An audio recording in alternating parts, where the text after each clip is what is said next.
Hello everyone. About 70% of the friends who watch my videos are not subscribed, and I would be very happy if you did. I know many of you use these videos to fall asleep, so before you drift off, I'd love it if you could leave a comment letting me know where you're listening from around the world. Story 1. I was walking home from work on a chilly evening. The streets were mostly empty, save for the occasional car passing by and a few distant figures hurrying along. My office had been busy that day, and I was grateful for the quiet, hoping it would help me unwind. As I walked, I could feel the soft thud of my boots against the pavement, the rhythm of my steps blending into the background hum of the city. I was lost in thought when I first noticed him. At first, I paid little attention to the man walking behind me. He seemed to be keeping a steady distance, his pace matching mine almost exactly. I told myself it was nothing unusual. People often walk the same route home. Maybe he lived nearby, or perhaps he was just taking a leisurely stroll. Still, there was something about his presence that made me uneasy, though I could not quite put my finger on why. I decided to test my theory and took a slight detour down a quieter street. The man followed, his footsteps echoing in the stillness. My heart began to beat faster, and I could feel a knot tightening in my stomach. I tried to stay calm, convincing myself that I was imagining things, that my tired mind was playing tricks on me. But as I glanced back over my shoulder, I saw him staring directly at me, and the unease turned into fear. He was tall, dressed in dark clothes that made him blend into the shadows. His face was partially obscured by the hood of his jacket, but there was no mistaking the intensity of his gaze. I quickened my pace, hoping he would lose interest and turn away, but he did not. Instead, he matched my speed, staying just far enough behind to keep me in sight. The city, once a comforting presence, now felt cold and indifferent. I turned another corner, this time into a busier street where the lights from storefronts cast a warm glow onto the sidewalk. People were walking in pairs or small groups, their laughter and chatter filling the air. I felt a flicker of relief, thinking he might be deterred by the crowd. But as I glanced back again, he was still there, his eyes locked on me. The sense of being hunted grew stronger with every passing second. When he whispered my name, I froze. The sound was soft, almost drowned out by the noise around me, but it was unmistakable. He knew my name. My mind raced, trying to figure out how he could know me. I did not recognize him, and his face did not stir any memories. The realization that this was not a coincidence sent a shiver down my spine. I forced myself to keep moving, deciding that staying in a public area was my best option. My fingers gripped my phone tightly as I considered calling for help. Who could I call at this hour? My friends were likely busy, and I did not want to alarm my family unnecessarily. The idea of dialing 911 crossed my mind, but I hesitated, unsure if I was overreacting. As I walked, I tried to blend into the crowd, weaving between people and changing my pace sporadically. Each time I glanced back, he was still there, unwavering in his pursuit. I could feel my throat tighten as panic threatened to take over. The world around me seemed to blur, the faces of strangers merging into an indistinct mass. All I could focus on was getting away from him. I spotted a cafe up ahead, its warm lights spilling onto the street. Without hesitation, I ducked inside, hoping he would pass by or lose interest. The scent of coffee and baked goods was overwhelming, but it did little to calm my nerves. I took a seat near the window, watching the door and hoping I had made the right decision. My hands trembled as I scrolled through my phone, trying to appear normal. Minutes passed, and there was no sign of him. I allowed myself to breathe, thinking maybe he had given up. The cafe was a small, cozy place filled with the comforting sounds of clinking cups and quiet conversation. For a moment I felt safe, as though the warmth of the room could shield me from whatever danger lurked outside. But the feeling was short-lived. Just as I began to relax, the door opened and he walked in. My stomach dropped as our eyes met. He did not approach me right away, but instead ordered a coffee and took a seat across the room. I could feel his gaze on me, heavy and unrelenting. It was clear now that he was not just following me by chance. He was here for a reason, though what that reason was, I could not begin to guess. I decided it was time to leave, but I needed a plan. If I walked out, he would surely follow, and I did not want to lead him to my home. My mind raced as I considered my options. Maybe I could lose him in the crowd again or find a nearby store to hide in. Whatever I did, I knew I had to act quickly before he made his next move. I stood up, trying to act casual as I gathered my things. My legs felt like they were made of lead as I walked toward the door, every step a struggle against the growing fear inside me. I glanced back one last time before stepping outside, and there he was, rising from his seat to follow. The chill of the night air hit me like a wave, but I did not stop. I had to keep moving. This time I took a more erratic path, turning down alleys and crossing streets at random. The sound of his footsteps was relentless, always a few paces behind. My breathing became shallow as I realized he was not going to give up easily.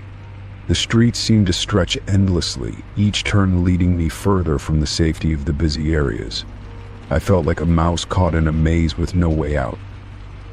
Desperation began to set in, and I finally decided to call for help. My hands shook as I dialed, the phone feeling slippery in my grasp. The voice on the other end was calm and reassuring, but I could barely form a coherent sentence.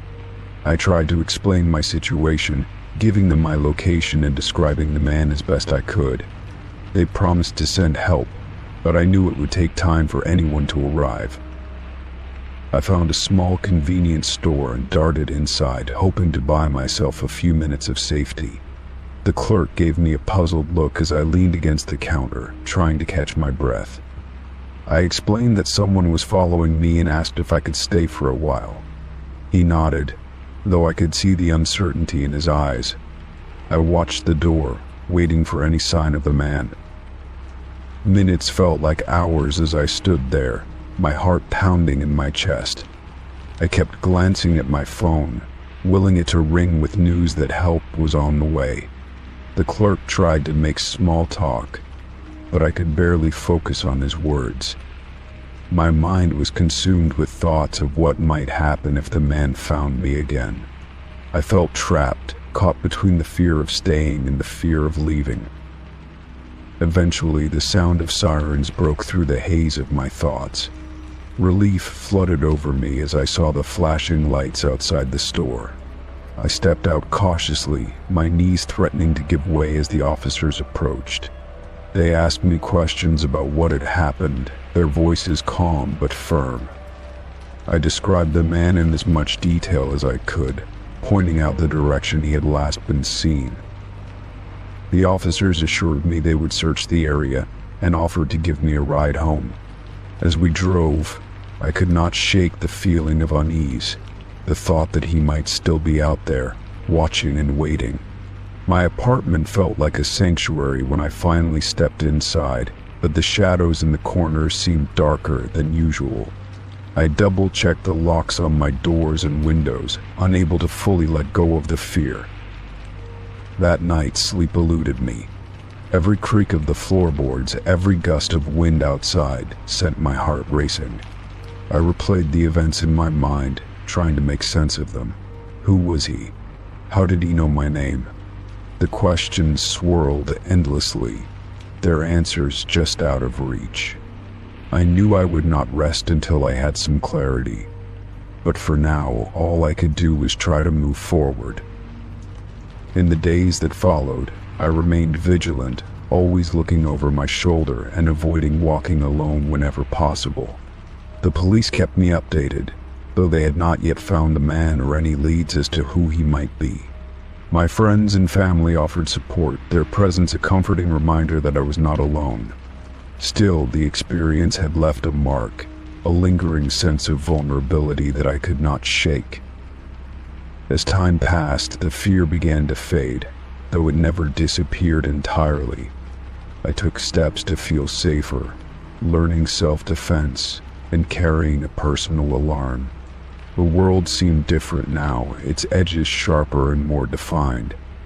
I had been reminded of how fragile safety could be, how easily it could be taken away.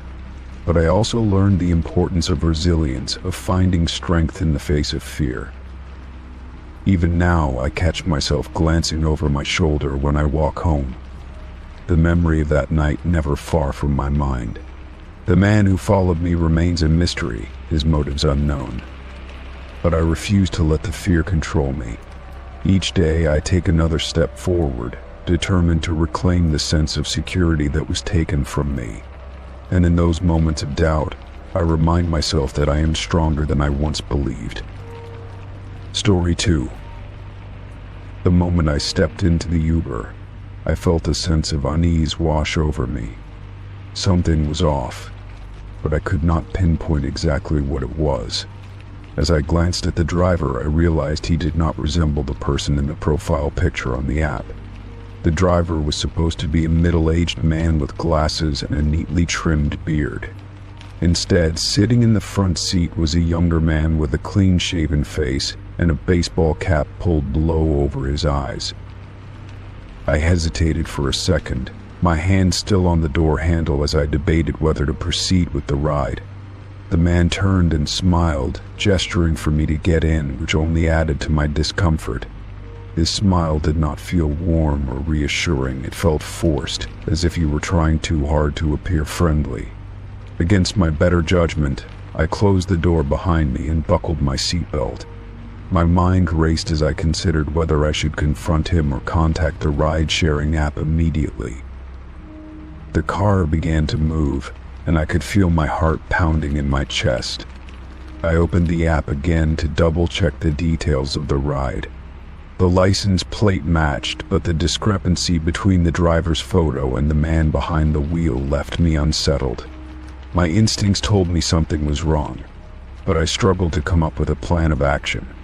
Should I confront him directly, or should I wait and see where this would lead?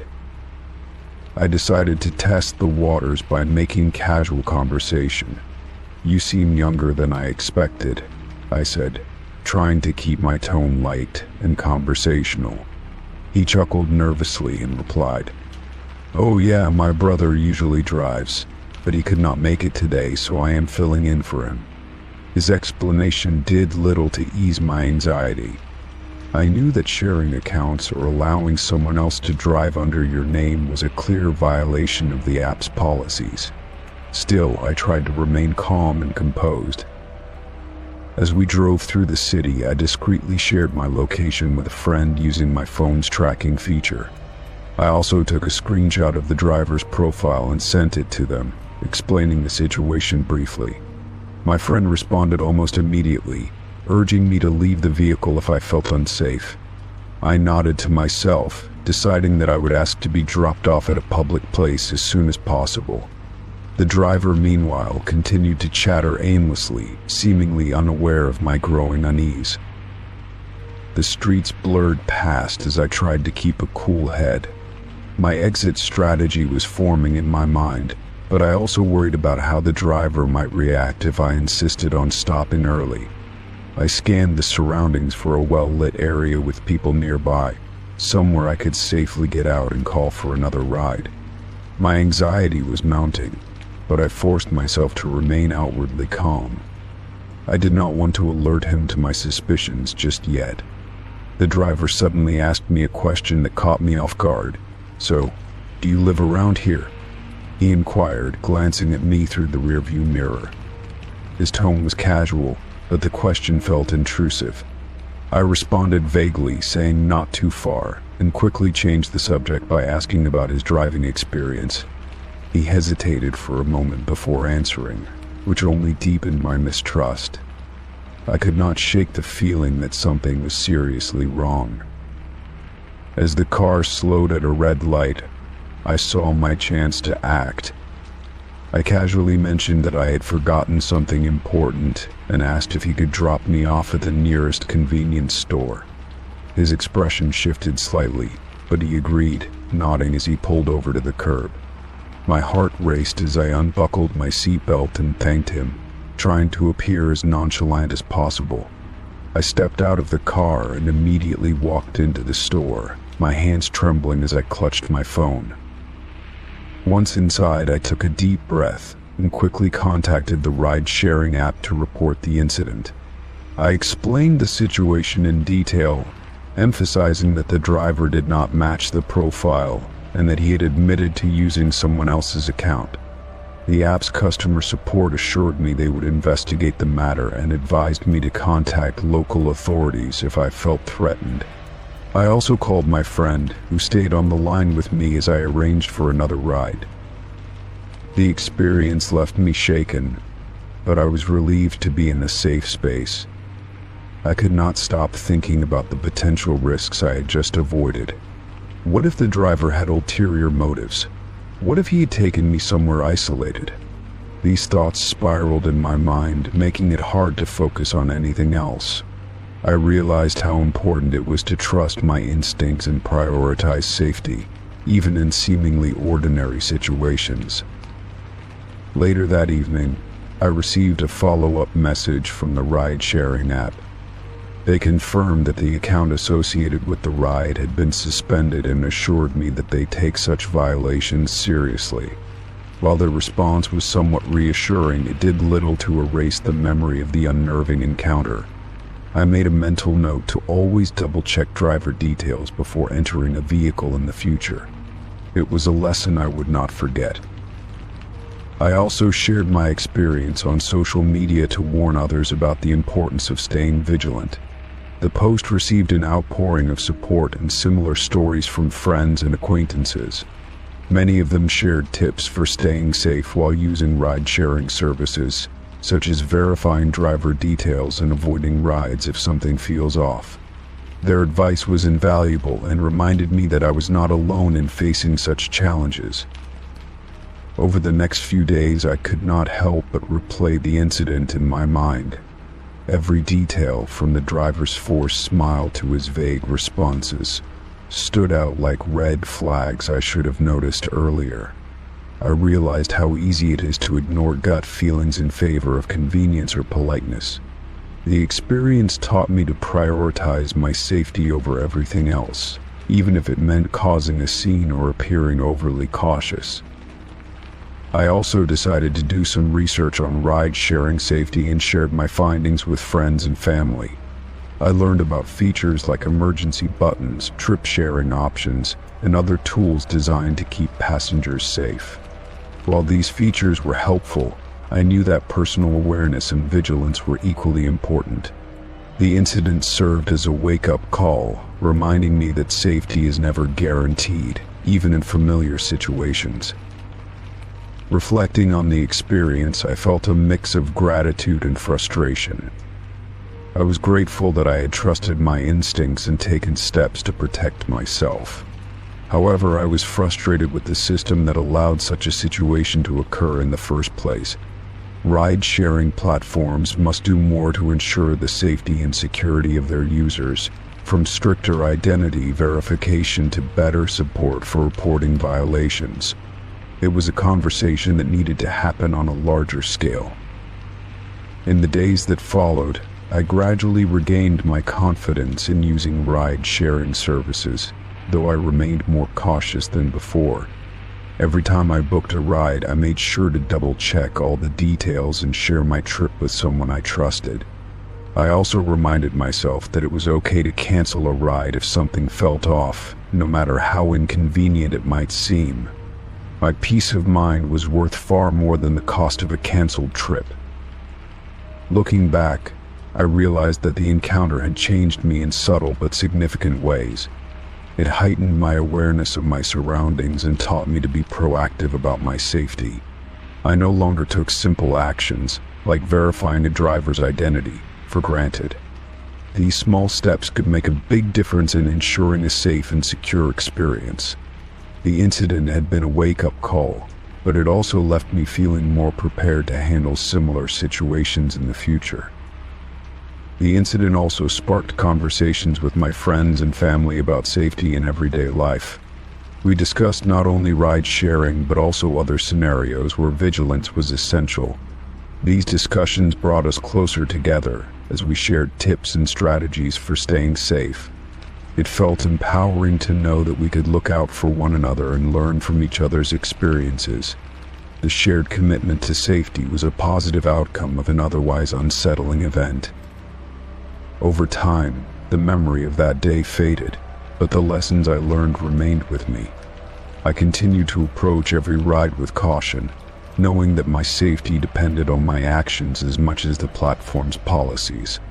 The experience served as a reminder to never take anything for granted, even in seemingly routine situations. It was a lesson I hoped to pass on to others, ensuring that they too could navigate the world with confidence and care. As I moved forward, I felt a renewed sense of responsibility to protect myself and those around me. Whether it was speaking up when something felt wrong or sharing safety tips with others, I knew that every small action counted. The incident had been a turning point, one that reshaped how I approached everyday life. While I wished it had never happened, I was grateful for the perspective it gave me. It was a reminder to always trust my instincts and never compromise on safety. Story 3. I arrived at my neighbor's house just before 7 in the evening, feeling a mix of anticipation and unease. They had been friendly enough since moving in, always greeting me warmly when we crossed paths. Their house was older, with a creaky charm that reminded me of childhood visits to my grandmother's home. I had not spent much time with them before, and this dinner invitation seemed like an opportunity to build a better connection. As I walked up the front steps, I noticed how the porch light flickered faintly, casting uneven shadows. The door opened before I even had a chance to knock, and my neighbor James stood there with a welcoming smile. His wife, Linda, appeared from behind him, drying her hands on a dish towel. The scent of roasted meat and herbs wafted out, instantly making me feel hungry. "Come in," James said warmly, stepping aside to let me enter. Their living room was tidy, with a crackling fireplace and framed photographs on the walls that added a touch of coziness. Dinner was set up in the dining room, with a table laid out neatly, complete with candles and folded napkins. Linda apologized for the small space, explaining that the house's layout was somewhat restrictive. I assured her it was lovely, though I could not help but notice how dimly lit the adjoining hallway was.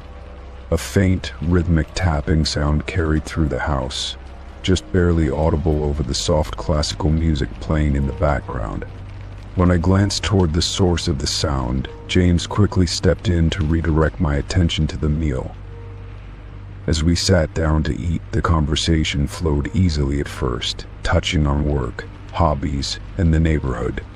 James shared how they had spent months restoring parts of the house and still had more work to do. Linda seemed quieter, occasionally glancing toward the hallway and then at her husband. I mentioned the tapping noise, thinking it might be a plumbing issue or something harmless. James laughed lightly but offered no clear explanation, brushing it off as an old house quirk. Halfway through the meal, I excused myself to use the restroom. Linda pointed me toward a door down the hallway, her voice unusually tight. As I walked down the dim corridor, I became acutely aware of the tapping sound growing louder. I paused for a moment, realizing it was coming from behind another door at the end of the hall. The door was plain and unassuming, but a large padlock secured it, standing out starkly against the otherwise homely atmosphere. I lingered, listening intently to the rhythmic tapping, which now sounded deliberate and unnervingly human. It could have been someone using a tool or even fingers tapping against wood. My curiosity began to bubble, but I reminded myself that this was not my house and I should not pry. I returned to the table, but the unsettling sound stayed with me, hovering at the edge of my thoughts. Back at the dining table, I casually mentioned the locked door and asked if they were storing something valuable inside. Linda's expression froze for a split second before she recovered, laughing nervously and saying it was just for storage.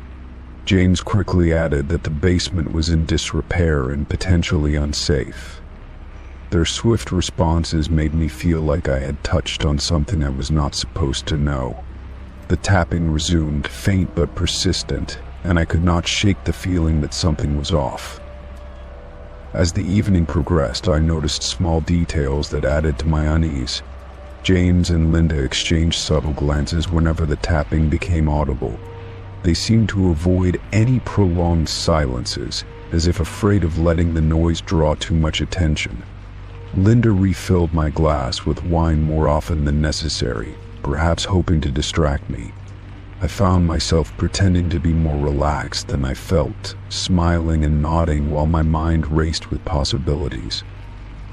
By dessert, my curiosity was almost unbearable, and I decided to test the waters further. I joked about haunted houses and asked if they had ever experienced anything unusual. James chuckled, but it sounded forced, while Linda dropped her fork, which clattered loudly against her plate. She excused herself to fetch something from the kitchen, leaving an awkward silence between James and me. I could tell my question had struck a nerve, even though he tried to downplay it. When Linda returned, she seemed calmer, but the atmosphere had shifted. The tapping sound had stopped, but the silence felt heavier now, as though the house itself was holding its breath. I tried to steer the conversation back to safer topics, but my mind kept wandering to that locked door. What could possibly be behind it that required such secrecy? The idea of storage did not sit right with me, especially with the odd sounds I had heard. Eventually the evening wound down, and I thanked them for their hospitality. They walked me to the door, their smiles warm but their eyes strained. As I stepped out onto the porch, I felt a rush of relief to be back in the open air. The tapping sound started up again just as they closed the door behind me, and it followed me in my thoughts as I walked home. I told myself it was none of my business, but I could not ignore the nagging feeling that something was very wrong in that house. For the next few days, I could not stop thinking about the locked door and the tapping sound. Every time I saw James or Linda outside, they seemed perfectly normal, waving and exchanging pleasantries as though nothing had happened. Yet I noticed that they were always together, as if they did not want to leave one another alone. My curiosity grew into an obsession, and I began to consider ways to find out more without crossing any major boundaries. One evening, I decided to take a walk past their house, hoping to catch some hint of what might be going on. As I strolled by, I noticed that the lights in the house were dimmed, except for a faint glow in the basement window. The tapping sound was faintly audible even from the sidewalk, and I stopped in my tracks to listen. It was more erratic now, as if whoever or whatever was making the noise was agitated. A chill ran down my spine, and I hurried home, feeling more conflicted than ever. I debated calling someone to investigate but hesitated, unsure of what to say. Reporting strange sounds in a padlocked door seemed flimsy without any concrete evidence. Instead, I resolved to observe them more closely, hoping to uncover some clue that might explain the situation. Over the next few days, I watched their comings and goings, noting that they rarely left the house together. When they did, it was brief, and they always seemed to be in a hurry. One afternoon, I saw James loading something into the trunk of his car while Linda stood on the porch, looking nervous. I could not make out what it was, but it seemed heavy and was wrapped in a tarp. My imagination ran wild with possibilities, each one more sinister than the last. I wanted to confront them, but knew I had no grounds to do so. The tension between my curiosity and my sense of propriety was almost unbearable. Finally, I decided to take matters into my own hands.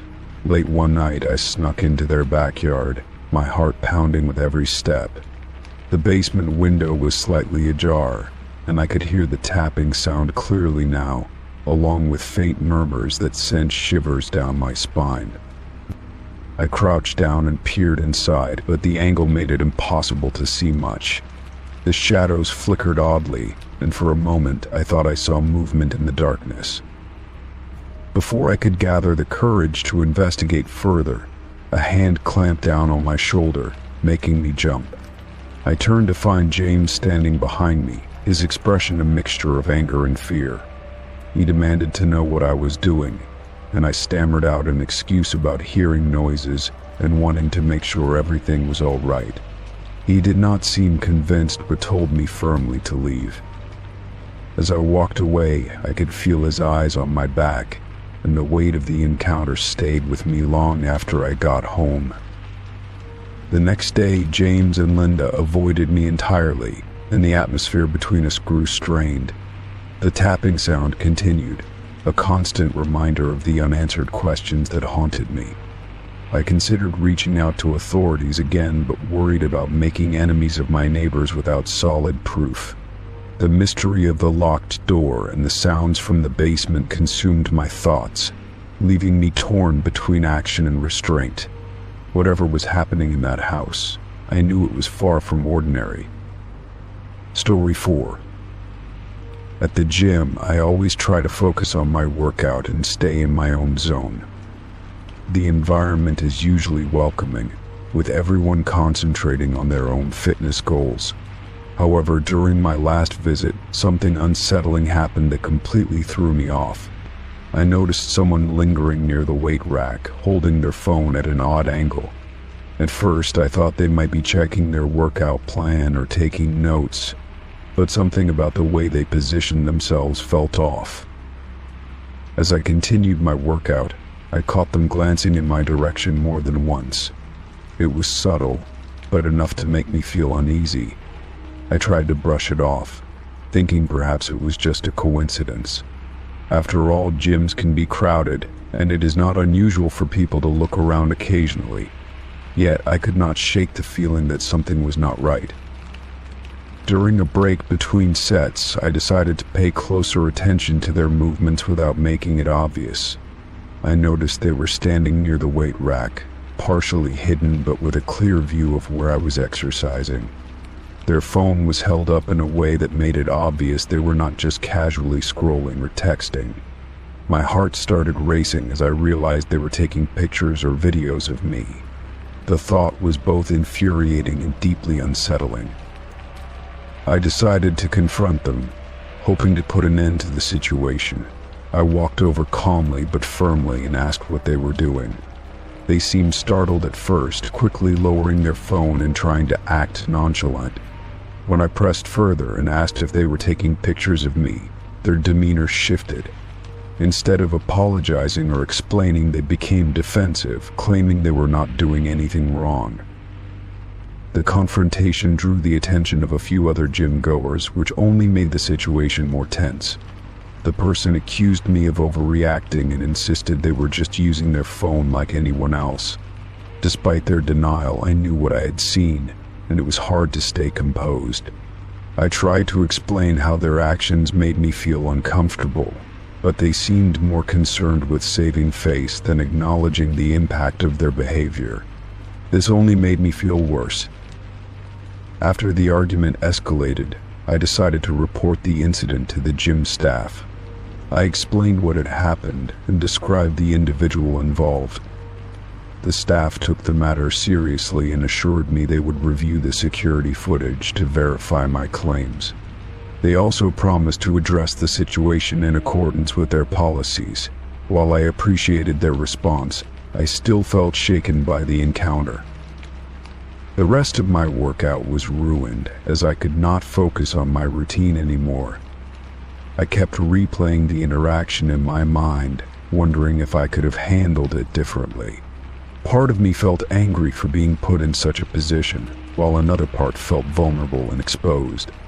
It was hard to shake the feeling of being violated in a space that was supposed to feel safe. Later that evening, I talked to a friend about what had happened. They were supportive and validated my feelings, which helped me process the experience. They reminded me that I did the right thing by confronting the individual and reporting the incident. It was reassuring to hear that I was not overreacting, as the whole situation had left me doubting myself. Their words helped me regain some sense of control. The next day, the gym staff reached out to inform me that they had reviewed the footage and taken action against the individual. They explained that the person's membership had been suspended pending further investigation. Knowing that they took my concerns seriously was a relief, but it also made me more aware of how common such incidents can be. I started to think about what steps I could take to protect myself in the future. Since the incident, I have made a conscious effort to stay more aware of my surroundings while at the gym. I also looked into personal safety measures such as learning about my rights and how to handle similar situations. It is unfortunate that such precautions are necessary, but they give me a sense of empowerment. The experience taught me the importance of trusting my instincts and speaking up when something feels wrong. It also highlighted the value of having a support system to lean on. Reflecting on what happened, I realized how important it is for gyms to have clear policies and protocols for addressing inappropriate behavior. While I was fortunate that the staff acted promptly, I could not help but wonder how often such incidents go unreported. It made me think about the need for greater awareness and education on these issues. Everyone deserves to feel safe and respected in shared spaces, and it starts with accountability and open communication. The incident also prompted me to consider how technology can be misused in public spaces. Smartphones make it easy for people to invade others' privacy without their knowledge or consent. This realization has made me more cautious not just at the gym but in other settings as well. It is a reminder of the importance of advocating for boundaries and respecting the privacy of those around us. No one should have to feel uneasy or violated because of someone else's actions. In the weeks following the incident, I noticed some changes at the gym. The staff put up new signs reminding members about their policies on privacy and appropriate behavior. They also installed additional cameras in certain areas to deter any future misconduct. While these measures were reassuring, I could not help but feel that the responsibility should not fall solely on the victims to speak up. Creating a safe environment requires collective effort and vigilance. I also started having conversations with other gym goers about their experiences. It was eye-opening to hear how many people had faced similar situations or knew someone who had. Sharing our stories helped build a sense of community and mutual support. It also reinforced the importance of addressing such issues openly rather than brushing them aside. These discussions made me realize that change is possible when people come together to advocate for it. Although the experience was deeply upsetting, it ultimately taught me some valuable lessons. I learned to trust my instincts and stand up for myself, even when it feels uncomfortable. I also gained a better understanding of how to navigate difficult situations and seek help when needed. Most importantly, I was reminded of the strength that comes from speaking out and refusing to let fear or intimidation dictate my actions. It is a lesson I will carry with me moving forward. Looking back, I am grateful for the support I received from friends and the gym staff. Their understanding and action made a difficult situation more bearable. It is a reminder that no one should have to face such experiences alone. By sharing my story, I hope to encourage others to trust their instincts and speak up when they encounter something that feels wrong. Together, we can create safer and more respectful spaces for everyone. Story 5. The evening began with a sense of curiosity and a touch of nervousness. I had agreed to this blind date through a mutual friend, someone who thought we would be a good match. As I walked into the cozy restaurant, I saw him sitting by the window. He stood to greet me, his smile warm and inviting, and I felt a little more at ease. We exchanged pleasantries and sat down, diving into what felt like an effortless conversation. At first, everything seemed normal. He asked about my job, hobbies, and where I grew up. I answered with the usual details, mentioning my childhood in a small town. It felt comforting that he seemed genuinely interested. There was something almost familiar about him, but I brushed it off as part of the charm of a good conversationalist. Halfway through the dinner, the atmosphere subtly shifted. He began to mention things about my childhood that I had not shared. He referenced the name of my first pet, a dog I loved dearly. My heart skipped a beat as I realized I had never told him about this. It was a detail I rarely even talked about with close friends. I tried to remain calm, convincing myself it might have come up in a conversation with our mutual friend. Then he spoke about the treehouse I used to play in as a child, describing it in vivid detail. He even mentioned the broken ladder rung my father had never gotten around to fixing. This was information so specific that it left me at a loss for words. My mind raced to piece together how he could know these things. I had not posted about them on social media, and these details were not topics I casually discussed. He continued speaking, seemingly unaware of my growing discomfort. I smiled politely, but my thoughts were spiraling out of control. The possibility that he had spoken extensively with our mutual friend seemed less and less likely. I decided to confront him gently, asking how he knew so much about my childhood. He looked momentarily caught off guard, but his expression quickly softened. He claimed it was just a lucky guess and joked about being a great observer. His tone was light, but it did little to ease my growing unease. I could not help but feel that there was more to this than he was letting on. As the evening wore on, I found myself growing more guarded. I began to steer the conversation toward topics that felt safer, hoping to regain some control over the situation. Despite this, he would occasionally drop another detail from my past. He mentioned my childhood best friend's nickname, a name so unique it left no room for coincidence. My pulse quickened as I struggled to keep my composure. It became increasingly difficult to focus on the rest of the evening. Every time he brought up something personal, I felt a wave of unease wash over me. He was charming and polite, but this knowledge of my past cast his shadow over everything.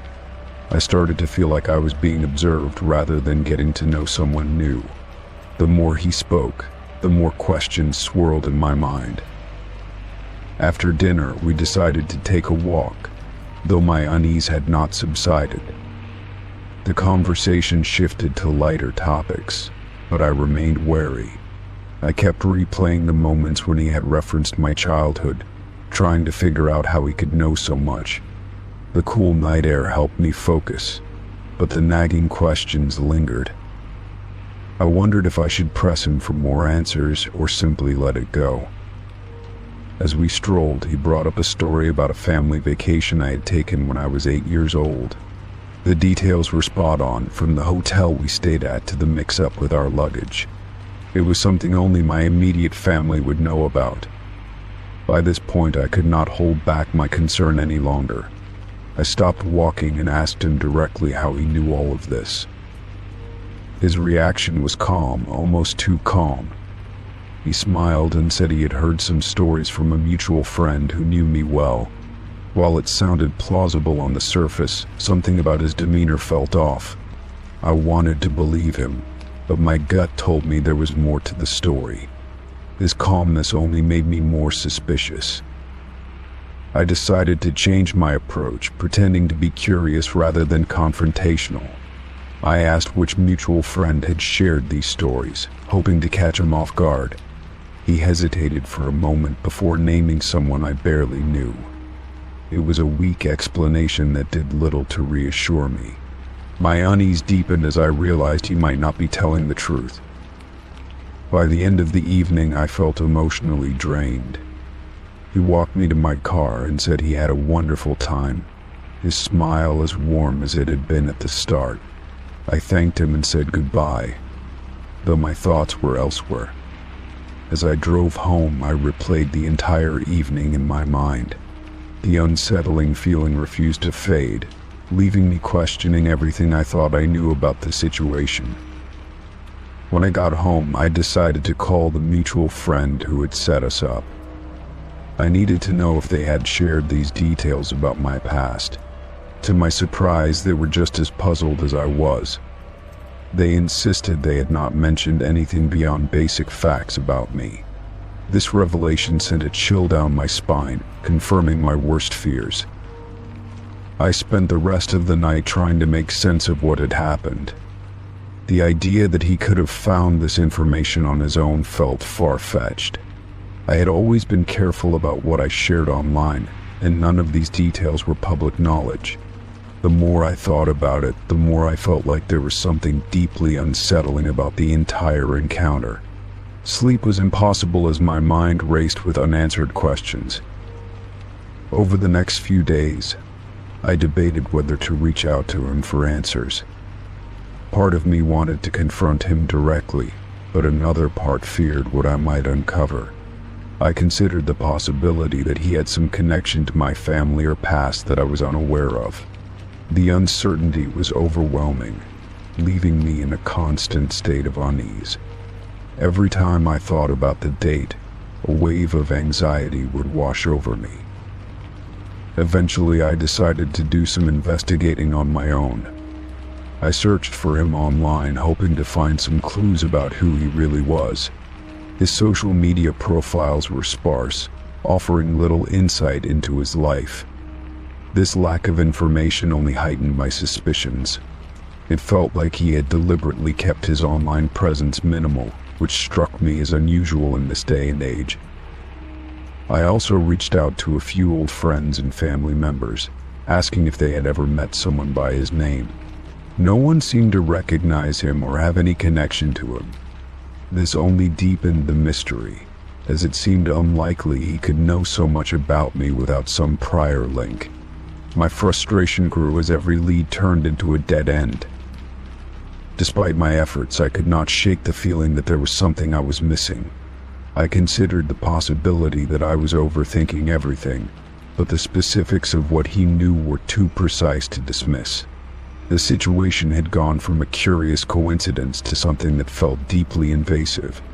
It was as if someone had opened a door to my past without my permission.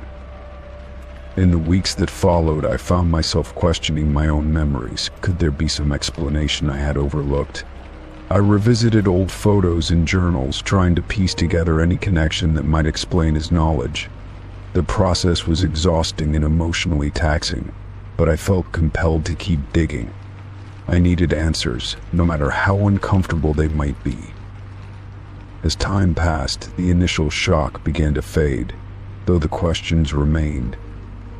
I started to view the experience as a reminder of how vulnerable our personal histories can be. It made me more cautious about what I shared with others, even those I thought I could trust. The encounter left a lasting impression, one that I knew would shape my interactions moving forward. It was a lesson in the complexities of trust and the weight of our past. In the end, I never found a definitive answer to how he knew so much about me. The mystery lingered, an unsolved puzzle that I carried with me.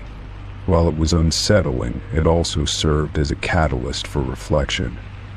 I learned to be more mindful of the boundaries I set and the importance of protecting my personal story. The experience, though unsettling, became a turning point in how I approached relationships and trust. Story 6. The email arrived unexpectedly, landing in my inbox with a subtle ping. I almost ignored it, assuming it was yet another promotional message or an irrelevant update from a subscription I had forgotten about. The subject line, however, piqued my interest. It was oddly specific and mentioned something about personal footage. My curiosity overpowered my caution as I clicked to open it.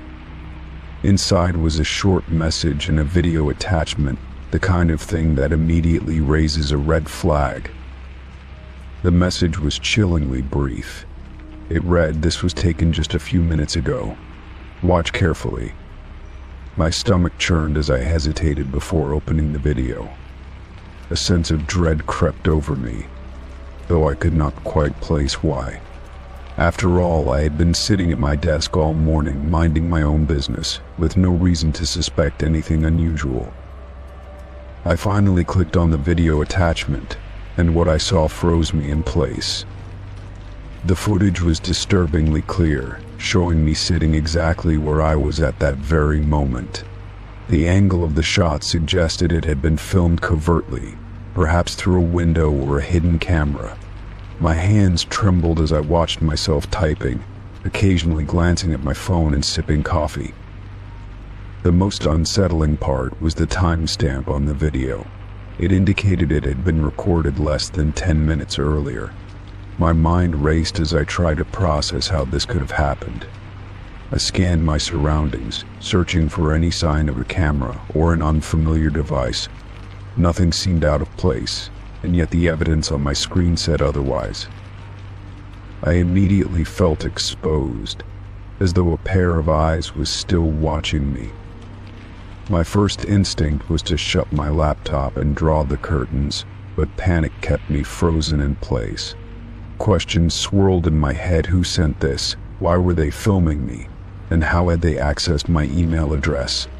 Each question led to more fear and confusion. I considered calling someone for help, but felt strangely hesitant. This was deeply personal, invasive in a way that felt almost shameful to admit to someone else. Part of me wondered if I was being overly paranoid.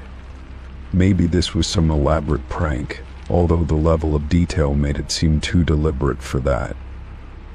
As I stared at the email again, I noticed something else, a line at the bottom that I had missed earlier. It said, "Respond within the hour, or we share this." My pulse quickened as the words sank in. Share this. Share what? Exactly. The footage itself was not incriminating, but the implications of someone having this kind of access to my life were terrifying. The room seemed to grow smaller as my breathing became shallow. I checked the clock and realized 20 minutes had already passed since the email arrived. Whoever had sent this was likely counting on me to panic, and it was working. I opened my laptop again, unsure whether to reply or ignore the thread entirely.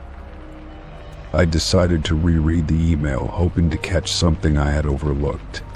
There were no obvious typos or clues that would suggest the message was fake. The sender's email address was a string of random letters and numbers, offering no insight into their identity. It was as though they had planned every detail to leave no trace. My thoughts shifted to the possibility of a hack. Could someone have gained access to my devices without my knowledge? I scanned through my laptop's settings, searching for any indication of unauthorized access. There were no alerts, no suspicious software installed, nothing that could explain what had happened. Paranoia set in as I thought about all the other ways someone might have obtained the footage. Was there a camera hidden in my home? I stood up and began examining every corner of the room. I checked the vents, the bookshelf, even behind picture frames. My search yielded nothing, but I could not shake the feeling of being watched.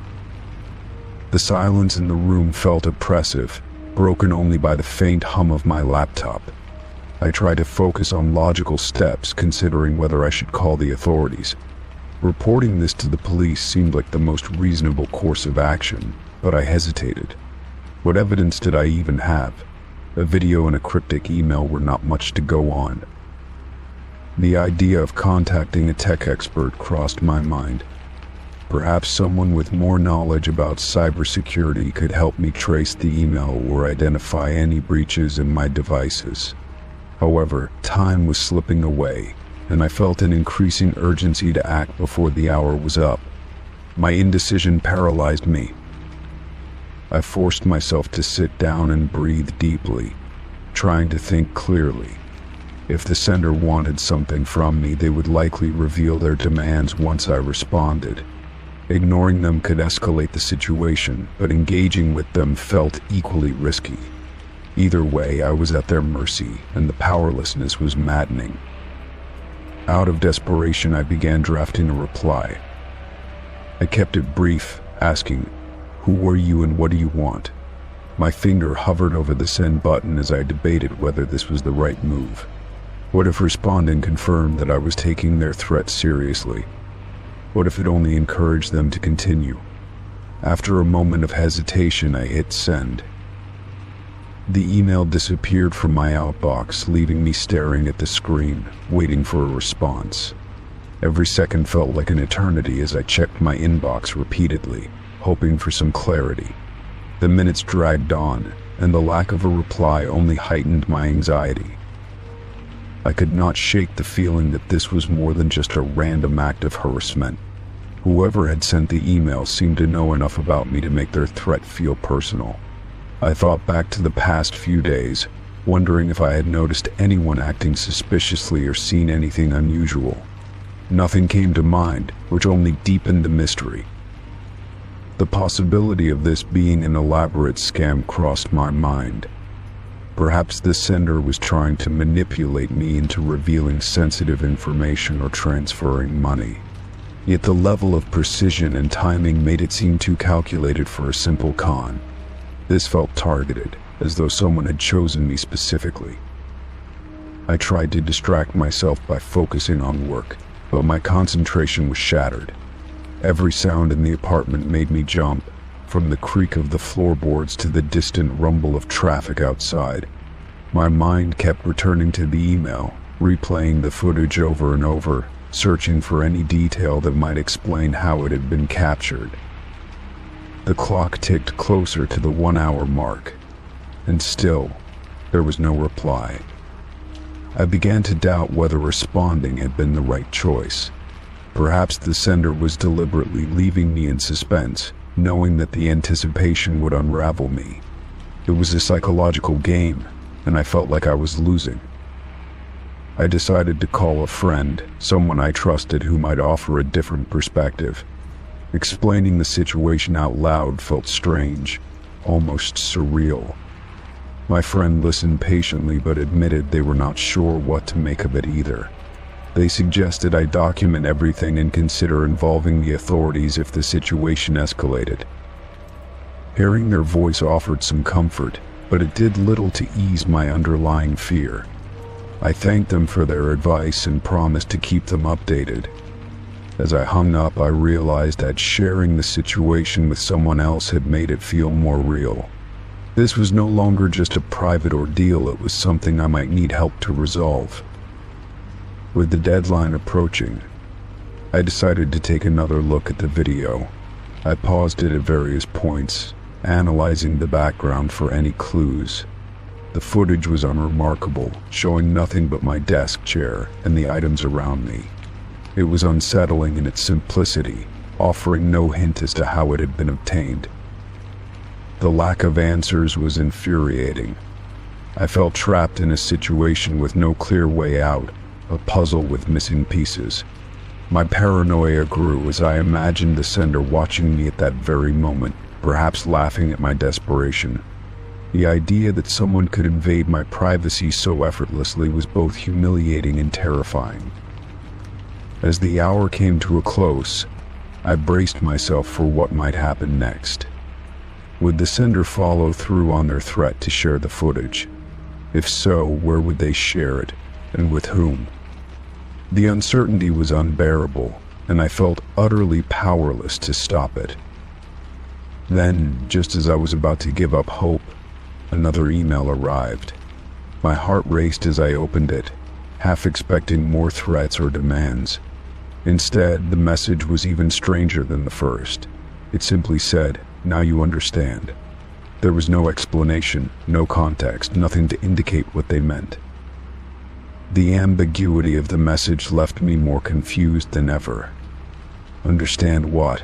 Was this some kind of lesson, a warning, or just a twisted game? I read the email over and over, hoping the meaning would become clear, but it only deepened the mystery. I spent the rest of the day on edge, unable to focus on anything else. The experience had shaken me to my core, leaving me questioning everything I thought I knew about my safety and privacy. Every glance at my laptop or phone reminded me of the vulnerability I now felt. the sense that someone could be watching me at any moment.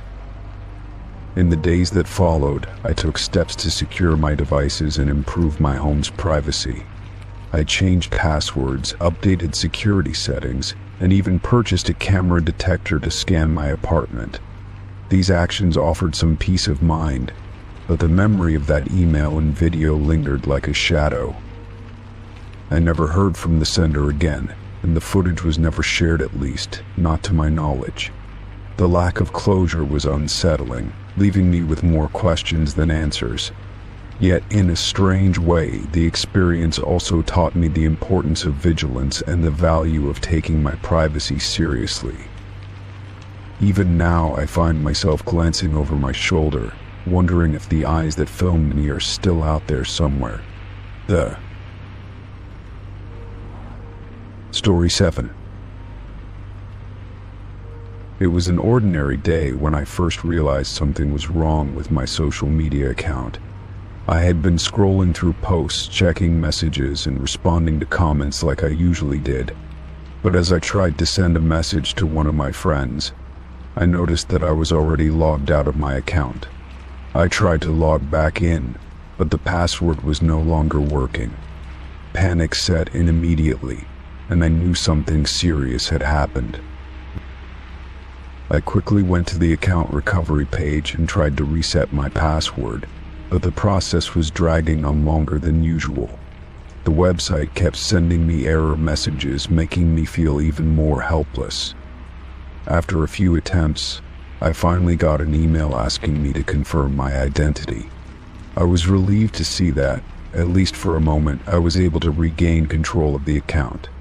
However, what I saw once I logged back and made my heart sink. The hacker had already begun using my account in ways that I could never have imagined. The first thing I noticed was that my profile picture had been changed to one that I didn't recognize. The next thing that stood out was the large number of messages that had been sent out to my friends and followers. As I scrolled through my inbox, I saw that the hacker had been messaging people, pretending to be me. Some of my closest friends had already replied, unaware that they were communicating with someone else. The messages were strange and out of character for me. Some were asking for money, while others included vague and cryptic comments that didn't make much sense. I couldn't believe what I was reading. It was as if my own identity had been hijacked, and there was nothing I could do to stop it. I began to panic, thinking about the potential damage the hacker might cause to my reputation. I immediately contacted the social media platform support team, hoping they would help me resolve the issue. I explained everything in detail, from the suspicious login attempt to the strange messages being sent out. The response I got was slow, and they only provided generic advice, such as changing my password and enabling two-factor authentication. It felt like they weren't taking the situation seriously enough, and that only added to my stress. I was left wondering how long the hacker had been in control of my account, and how much further they might go. The hacker's actions didn't stop with just messaging my friends. As the hours passed, I saw that my posts were being altered, and in some cases completely erased. I had spent years curating my social media account, posting pictures from vacations, family events, and my hobbies. It was more than just a collection of online updates. It was a reflection of who I was. Now, that part of me was being erased piece by someone I didn't know. The sense of violation I felt was overwhelming. I had always been careful about my online security, using complex passwords and regularly updating them. Yet, despite my precautions, someone had managed to break into my account and had taken complete control. I felt powerless, as if someone had invaded my personal space, not just online, but in my life. The fact that they were impersonating me and messaging my friends only made it worse. As time went on, I began to notice the consequences of the hacker's actions. One of my friends had sent money after receiving a message that seemed to come from me. The hacker had convinced them that I was in a financial emergency and needed help. When my friend found out the truth, they were not only upset with me but also felt embarrassed for being tricked. I immediately reached out to apologize and reassure them that I had never sent the message. But the damage was done, and the trust between us had been shaken. I tried to salvage the situation by contacting other friends who had received strange messages, hoping to explain what had happened. Some of them were understanding, but others were more skeptical. They questioned why I hadn't been more careful with my account security, and why I hadn't noticed the suspicious activity sooner. It was frustrating to hear their doubts, but I couldn't blame them. After all, they had no way of knowing what had truly transpired. In the meantime, the hacker continued to make changes to my account. I noticed new followers being added, some of whom I didn't recognize at all. It seemed like the hacker was trying to expand my network, likely with the intention of using my name to gain more influence. Every time I tried to regain control of the account, the hacker would make sure to change my login details again, making it even harder for me to get back in. The longer this went on, the more I realized just how vulnerable I had become. Eventually, I received a strange direct message from the hacker, claiming that they had taken over my account because I had abandoned my online presence. They said they were only doing it as a joke, and that they didn't mean to cause any harm. However, the message felt far from lighthearted. It was clear to me that the hacker had no remorse for their actions. They had invaded my privacy and disrupted my life, and now they were trying to downplay the whole situation as if it was some sort of prank. Despite their message, I remained determined to take action.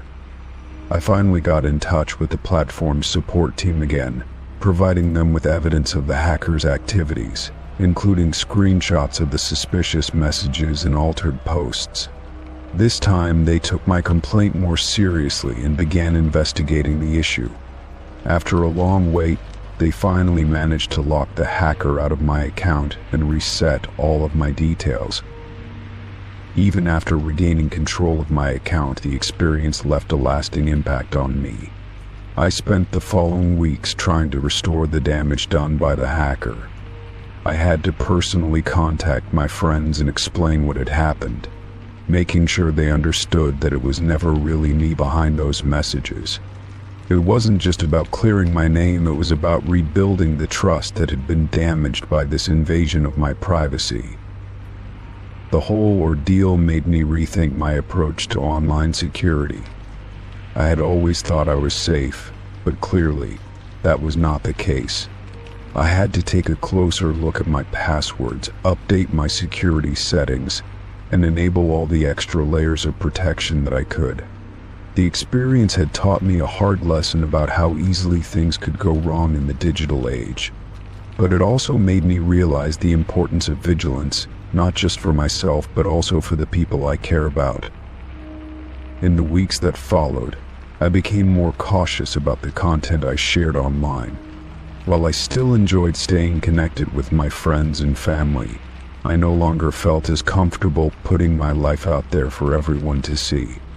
I had learned the hard way that social media could be both a blessing and a curse, and that privacy was something that needed to be actively protected.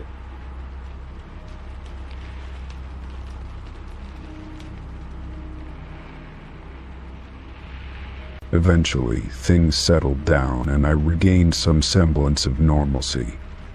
The hacker's actions had left scars, but I was slowly moving past the experience.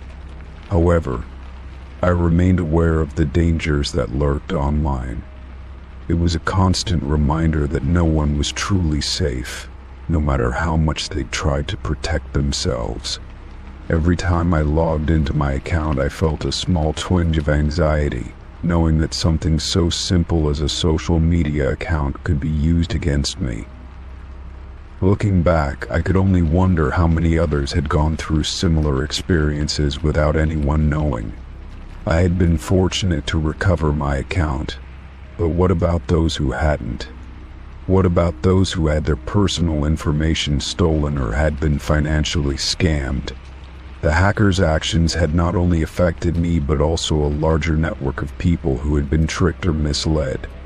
It was a harsh reminder that the digital world we all inhabited was not as secure as we believed it to be. Despite the hardships, I tried to focus on the positive aspects of the situation. I had learned valuable lessons about online security, and I had strengthened my relationships with those closest to me.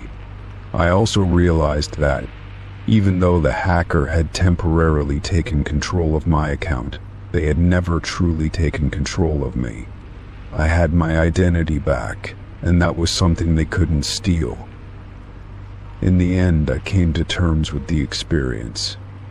I would never forget the feeling of having my privacy violated, but I also knew that I had learned from it. The world of social media was constantly changing, and with it, the threats we faced. But I was determined not to let that fear control me. I would continue to use social media, but now with more caution and awareness. It wasn't just about connecting with others anymore. It was about protecting myself and the people I cared about from the dangers that lurked in the digital shadows. Story 8. I recently started receiving a series of texts from an unknown number, and the contents of these messages were nothing short of unsettling. The text described everything I was doing in real time, almost as if the sender had been observing me. At first, I thought it was just a coincidence, perhaps someone making random guesses, but the accuracy of these messages was hard to ignore. It started with small, seemingly insignificant details, like the time I poured myself a glass of water, or the brief moment I sat down to check my phone. The messages quickly escalated. The sender knew what I was wearing, where I had been, and even what I had eaten for lunch. It felt like my every move was being watched, and there was an eerie sense of vulnerability in the knowledge that someone had so much access to my life. I tried to think of all the possible ways my privacy could have been compromised, but nothing seemed to make sense. Was it a glitch in some app I had installed?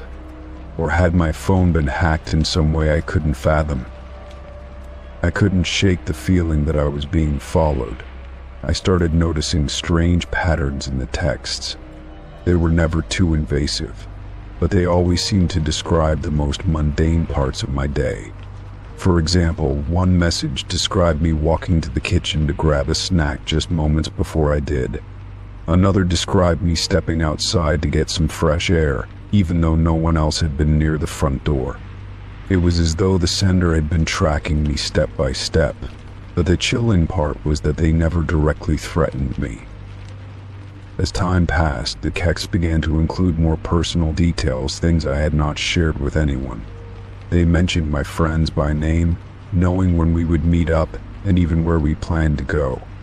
I tried to block the number, but the messages kept coming from different accounts.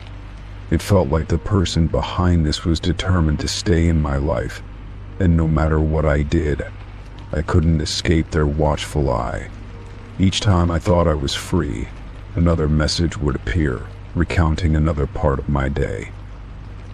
I grew paranoid, even checking my surroundings when I left my house, convinced that someone was lurking nearby. I started to avoid using my phone, certain that somehow it was feeding information to whoever was behind the messages. It wasn't long before I realized that I couldn't trust anyone. Even the people closest to me seemed to have knowledge of things I hadn't told them. I didn't know how much of what I thought I knew was real anymore. One day, I received a message while I was at a coffee shop. The text described the exact moment I took a sip of my drink and the specific flavor of the coffee I had ordered. I felt my heart race as I looked around the crowded cafe, wondering who could be watching me so closely.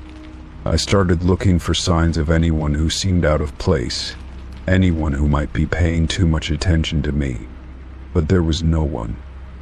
It was as if the sender existed in the background, an unseen presence that I couldn't pin down. The messages began to include more direct references to things I was feeling. For instance, one afternoon, I was feeling particularly stressed about work, and the text that arrived described my anxiety in vivid detail. It even mentioned how I had been fidgeting with my pen and tapping my foot while waiting for a call. How could someone know these small, intimate aspects of my life? It seemed impossible, and yet there was proof that my every move, every thought, was being monitored. I reached out to the authorities, hoping they could trace the messages back to the sender.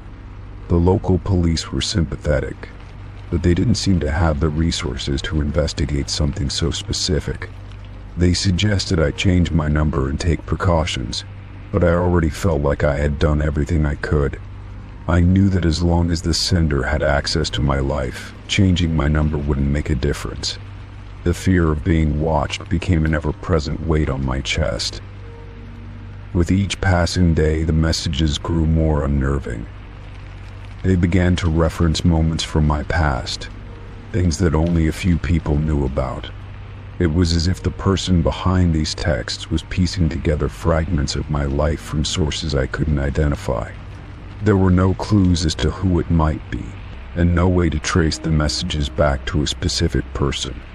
The anonymity only added to the sense of dread that filled me. Then, one morning, I received a text that truly shook me. It described me as I stood in front of my bathroom mirror, adjusting my shirt before heading to work.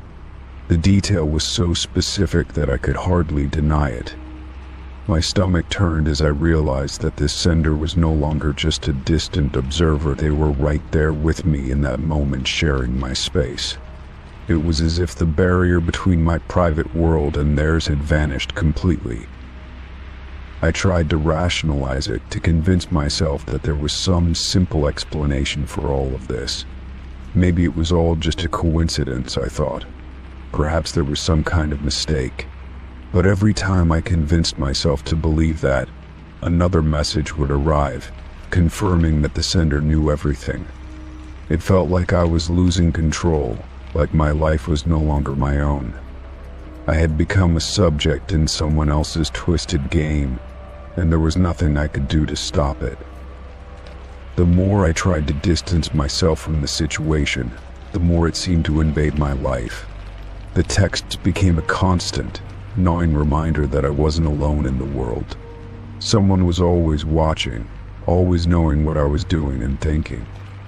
Even when I stayed inside and kept to myself, the messages kept coming, like clockwork. It was as though there was no escape from this invisible force that had taken over my life. I started to feel like a prisoner in my own home. I became hyper-aware of every movement I made, every word I spoke. I wondered if I was being watched at all times, even when I wasn't receiving messages. Were there cameras in my house? Was someone following me wherever I went? These thoughts consumed me, driving me to the edge of madness. I couldn't trust anyone, not even myself, as I questioned whether I was imagining things or if it was truly happening. As the weeks went by, I began to consider more extreme measures. I changed my habits, trying to confuse the sender by doing things out of order, or taking different routes to places I frequently visited. But no matter what I did, the messages continued. The sender was always one step ahead, as though they had anticipated my every move. It was like playing a game with someone who knew all the rules and had already won. The texts began to grow more cryptic, and the tone of the messages shifted from neutral observation to something darker. They started to imply that the sender knew things about my future events that hadn't happened yet. It was as if they could predict what I would do next, and in some twisted way they seemed to be trying to control my actions. I began to wonder if the person behind these messages was truly just a stalker, or if there was something more sinister at play. I tried to confront the situation head-on. I sent a reply to one of the messages, asking who they were and why they were doing this. To my surprise, the response was immediate. The sender simply replied with one word: watching. That single word sent a chill down my spine. It was as if they were confirming my worst fears, that they were indeed always watching, always close, and there was nothing I could do to stop them. Desperation set in as I searched for any way to break free from this nightmare.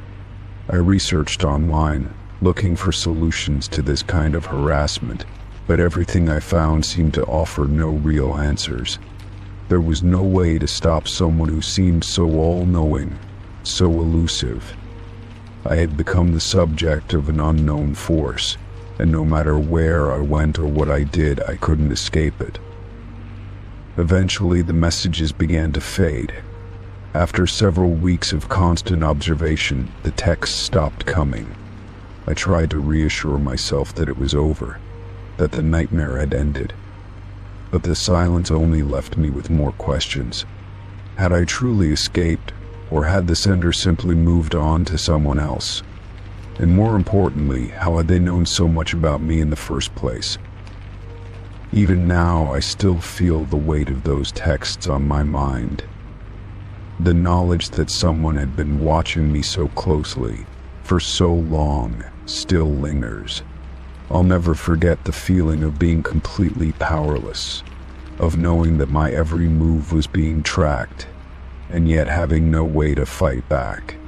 It's a terrifying thought, one that stays with me even though the messages have stopped. I may never know who was behind it all, but one thing is for sure: I'll never look at my phone the same way again. Story 9. Finding my home address listed publicly on a forum was not something I had ever anticipated. I had always been cautious about what personal information I shared online, and I had taken steps to secure my privacy. However, as I scrolled through the post, I was shocked to see that my home address had been shared alongside a chilling caption: "Target acquired." The words themselves seemed harmless at first glance, but the underlying implication struck a deep sense of fear and concern within me. The thought that someone out there might be targeting me for reasons unknown was more unsettling than anything I had ever experienced.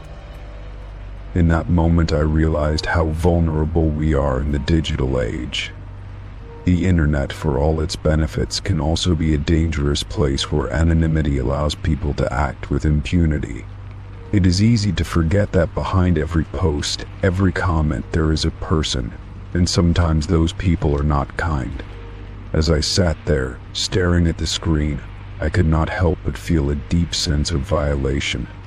My privacy had been stripped away, and there was nothing I could do to undo it. The sense of exposure was overwhelming, and it felt like a personal attack. I immediately tried to search for ways to remove the post, but the damage had already been done. It was not just the fact that my address had been shared, but the terrifying thought that someone had specifically pointed it out. The use of the phrase "target acquired" seemed to suggest that this was more than just a random act of cruelty. It was deliberate and purposeful. My mind raced with questions. Who could have done this? What were their intentions? Was this some sort of threat, or was it simply a cruel joke at my expense? The uncertainty was maddening, and I found myself overwhelmed by a sense of powerlessness. As I sat there contemplating what steps to take, a flood of thoughts rushed through my mind. I knew I could contact the authorities, but I also knew that it might not lead to anything. In cases like these, when there is no clear evidence of an imminent threat, the police often cannot do much. The idea of calling the emergency services seemed excessive, yet I could not help but feel that I needed to take some sort of action. It was hard to describe the feeling, but it was a mix of anxiety and frustration. I wanted answers, but the uncertainty surrounding the situation made it difficult to know what to do next. In the days that followed, I took several measures to secure my personal information. I changed the privacy settings on all my social media accounts and made sure that no further details about my whereabouts could be easily found. I also contacted the website administrators, asking them to remove the post. While they were quick to acknowledge my request, there was still a sense of unease that lingered in my mind. Even though the post was taken down, I could not shake the feeling that I was being watched. It was as if someone out there had marked me in some way, and I had no idea how to protect myself from that. The situation only became more complicated when I started receiving strange messages online. They were not directly threatening, but the tone was unsettling. Some seemed like attempts at intimidation, while others appeared to be veiled attempts at gathering more information about me. It was as though the person who had posted my address was now trying to see if they could provoke me further. I tried to ignore the messages, but they continued to come. Each new message sent my heart racing, wondering if this was the beginning of something more sinister. Eventually, I contacted a professional to help me assess the situation. I had read about people who were cyber-stalked or harassed online, and I was beginning to fear that I might be a victim of something similar. The professional advised me to take a number of precautionary steps, such as securing my home, changing my phone number, and even considering a change of address. It felt like an overreaction, but the sense of unease and fear had taken hold of me.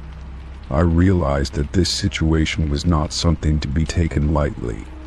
The feeling of being vulnerable had been planted, and it was not easy to shake. I also began to think more deeply about the consequences of online behavior. The internet, for all its connectivity and convenience, also allows people to hide behind screens and engage in behavior that would be considered unacceptable in person. It is too easy to forget the real-world consequences of our actions online. Posting someone's personal information, even without malicious intent, can have devastating effects on the person whose information is being shared. In my case, it had left me feeling unsafe in my own home, and I could only imagine the psychological toll it would take on others who might be subjected to similar experiences. During this time, I found myself becoming more cautious in my online interactions. I began to question everything I shared and every interaction I had with strangers on the internet. The idea that someone could easily find out so much about me just from a few careless details was disconcerting. It made me realize that we are all living in a world where privacy is becoming increasingly difficult to maintain. While technology has provided many benefits, it has also introduced new risks that we must navigate. I started to wonder if there would ever be a time when the balance between convenience and security could be achieved. One of the hardest parts of this experience was the feeling of isolation it caused. I felt like I was alone in dealing with this problem, and the more I thought about it, the more helpless I felt. I didn't want to burden my family or friends with my fears, yet I felt like I couldn't keep them to myself either. The anxiety was beginning to affect my day-to-day life. I was constantly looking over my shoulder, checking the locks on my doors, and feeling uneasy in my own home. It was as if I had lost control of my own sense of safety and peace of mind. Over time, the situation did calm down, but the sense of vulnerability never fully went away. Even though the post was taken down and the messages stopped, I could not stop thinking about what had happened. It made me question the security of my own digital footprint. What other information was out there about me that I had no control over? It was a wake-up call, one that forced me to confront the reality of living in an increasingly connected world where privacy is becoming harder to protect. Reflecting on the experience, I began to understand the true impact of online harassment and the dangers of sharing personal information. What might seem like a harmless post to one person can have serious consequences for the individual targeted. It also made me think about how we as a society interact online and the responsibilities we have to each other when it comes to respecting privacy. I realized that the internet, despite its many advantages, can also be a place where people are easily hurt, exploited, and exposed. It reminded me of the importance of empathy and understanding in the digital world. The experience also prompted me to become more involved in advocating for better online privacy protections. I realized that this was not just a personal issue but a widespread problem affecting many individuals. There are countless people who have experienced similar violations of their privacy, and the consequences can be far-reaching. As I began to learn more about online security and privacy rights, I became more passionate about helping others understand the risks they face in the digital age. It was clear to me that we need to do more to protect ourselves and each other from the dangers that lurk online. In the end, the experience taught me an important lesson about the importance of security, both online and offline. While we cannot always control what happens to our personal information once it is out there, we can take steps to protect ourselves. I have since become more diligent about securing my digital presence, and I encourage others to do the same. It's a constant balancing act between enjoying the benefits of technology and safeguarding our privacy. But the most important lesson I learned is that we must never take our safety for granted, especially in a world where threats can come from anywhere. Looking back, I can see how that one moment of shock and fear transformed into a deeper understanding of the complexities of online privacy. It was not just about the fear of being targeted. It was about the realization that our personal information is far more vulnerable than we might think. In a world where everything is interconnected, it is more important than ever to be vigilant about our privacy and to take steps to protect ourselves from those who would seek to exploit it. This experience may have been unsettling, but it was also a call to action, a reminder that our digital lives are just as important as our physical ones. As I move forward, I remain cautious but hopeful. I know that the internet will always be a part of my life, but I now approach it with a deeper awareness of its risks. The experience of having my address exposed online was not easy, but it has shaped my perspective on how I interact with the digital world. It has made me more mindful of the information I share and more proactive about protecting my privacy. In the end, I hope that others can learn from my experience and take steps to safeguard their own information before it is too late. Story 10. I had always considered myself a cautious and protective parent. After all, the safety of my baby was my top priority. So when I set up the baby monitor, I double-checked every setting, making sure the camera was securely mounted and the app was connected to my phone. I never imagined that something could go wrong, that something could invade my sense of security, especially not in my own home. It was a quiet evening when I decided to check on my baby. I had put her down for a nap earlier, and I wanted to make sure everything was fine. I opened the baby monitor app on my phone, expecting to see her peacefully sleeping in her crib. The screen loaded, and I saw my baby's face, but then something else caught my eye, someone else's face staring directly into the crib. My heart skipped a beat as I stared at the screen, unsure of what I was seeing. The face was distorted by the angle, but it was undeniably human. It was a man with a dark complexion and a vague expression that seemed eerily calm.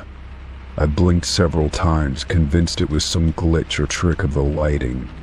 But when I looked again, he was still there, watching my baby. I quickly checked the camera's positioning, expecting it to have shifted somehow, but no. It was still focused on the crib as it should be.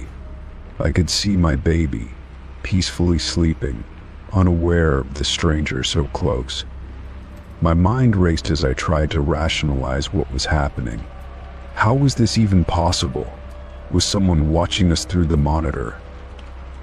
The thought of someone invading my home, watching my child, sent a chill down my spine. I immediately logged out of the app and logged back in, hoping that would resolve whatever issue was happening. But when I opened the app again, the man was still there, staring intently at my baby. Panic began to creep into my mind, and I couldn't understand how this was happening. Was it a hacker? Had someone gained access to the baby monitor system? I tried to stay calm, but my hands were shaking as I reached for my phone's settings to change the password and secure the network. My first instinct was to call my husband, but he was at work, and I didn't want to alarm him unnecessarily. I had to handle this on my own. As I fumbled with the app and the network settings, I kept my eyes glued to the monitor, desperately trying to make sense of what was happening. The man on the screen didn't seem to move, but his presence was undeniable.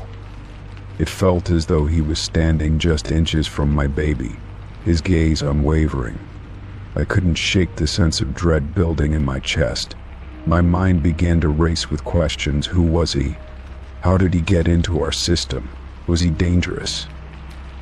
After what felt like an eternity, I managed to secure the network and change the password for the baby monitor app. I checked the camera feed again, but this time the man was gone.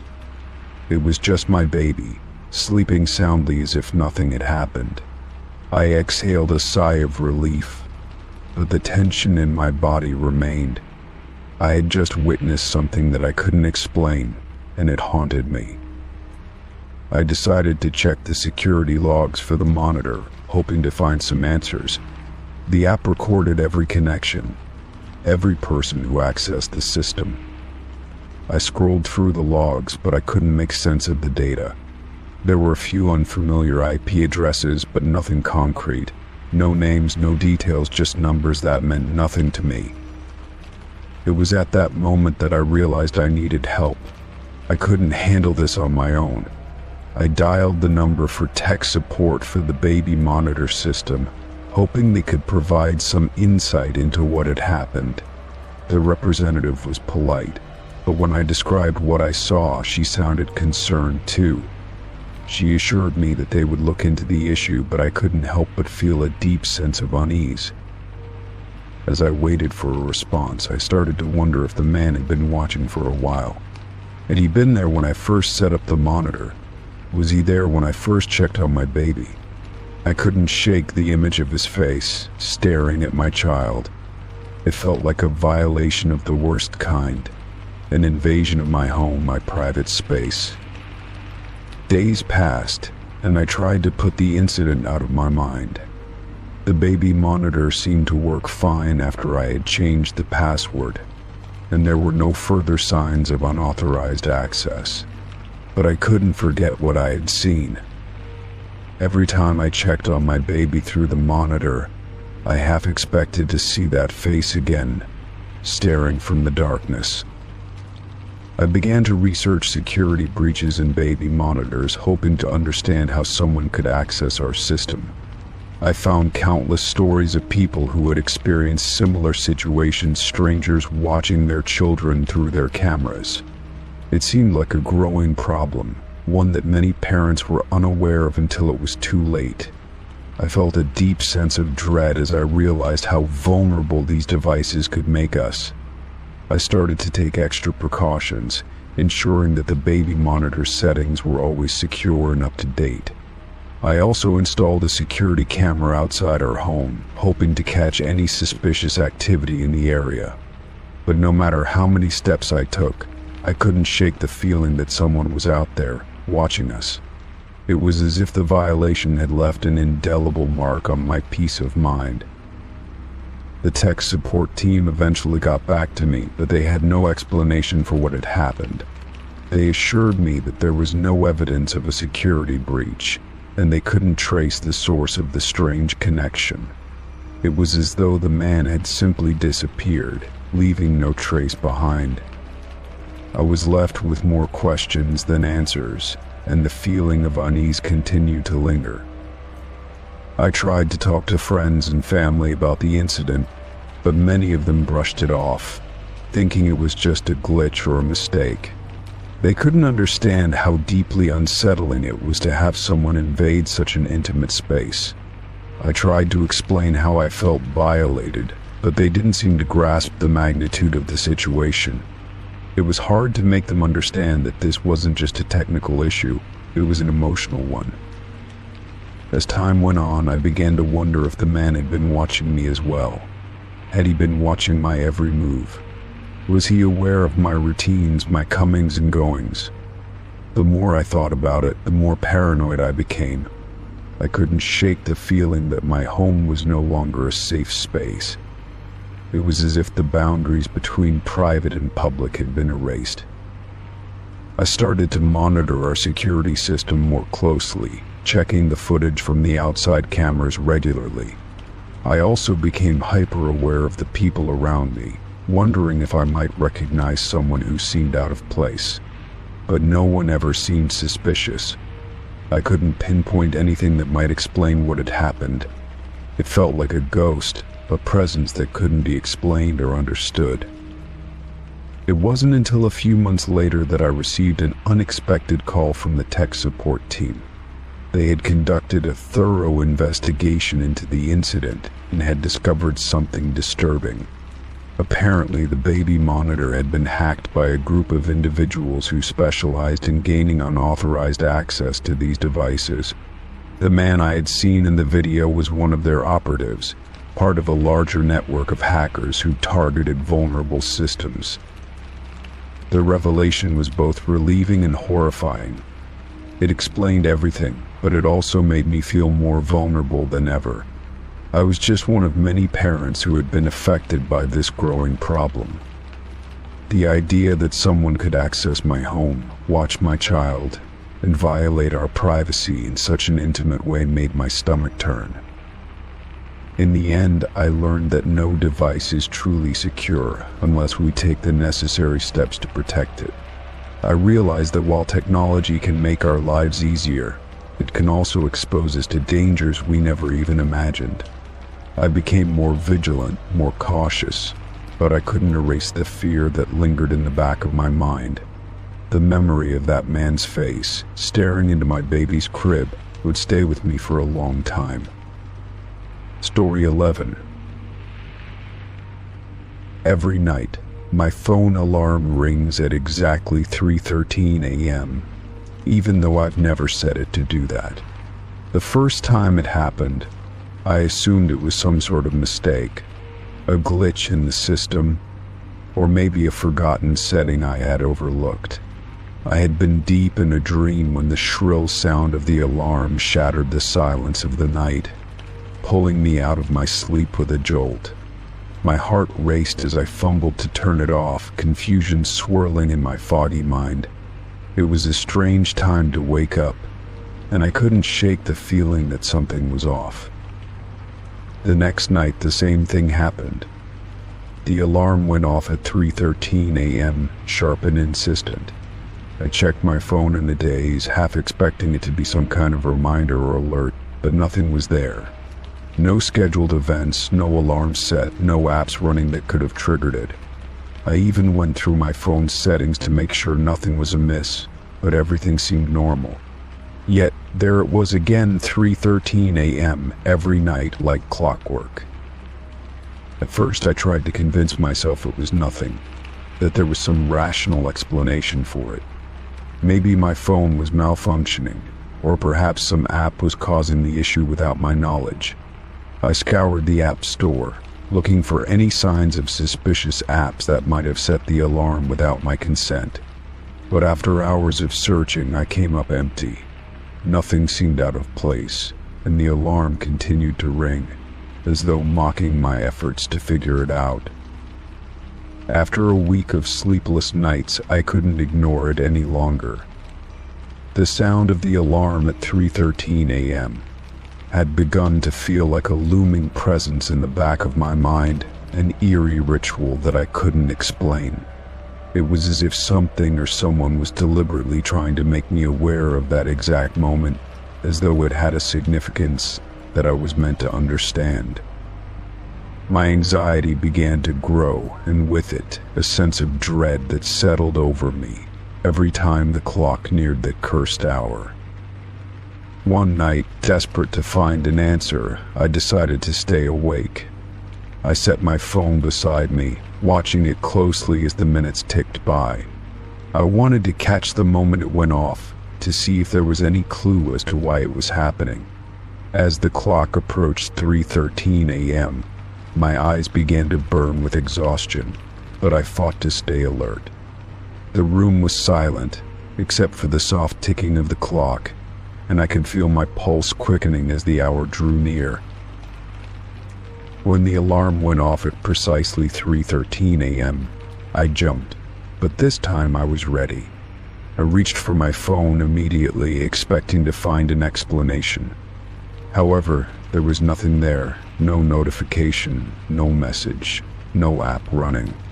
It was as if the alarm had appeared from nowhere, and the eerie precision of it sent a chill down my spine.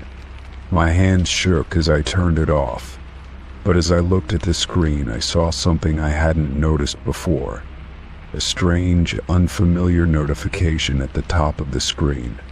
It was a message, but the text was garbled, a string of random characters that made no sense at all. I stared at the screen, my mind racing as I tried to make sense of what I had just seen. The message disappeared as quickly as it appeared, vanishing into the ether before I could take a screenshot or even fully process it.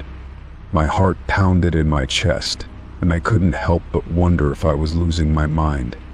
Had I imagined the message? Was it possible that I had somehow misread it? Or was something much darker at play?